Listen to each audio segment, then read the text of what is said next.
Assalamu alaikum masu sauraro, kamar yadda kuka sani, ni ce taku wato Alpha Charles. Yau ma mun kawo muku wani tarihin shahararriyar jaruman nan wato Rahama Hassan, wacce ta yi suna sosai a baya. Ita dai jaruma Rahama Hassan ta kasance ɗaya daga cikin taurarin jaruman mata a masana'ar Kannywood a shekarun baya da suka wuce.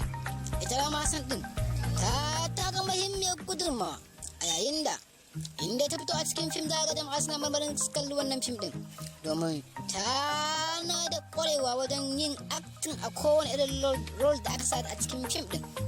Shi dai jaruma Rahama Hassan ta yi suna sosai, kuma sannan Rahama Hassan kyakkyawa ce sosai, mai kyau.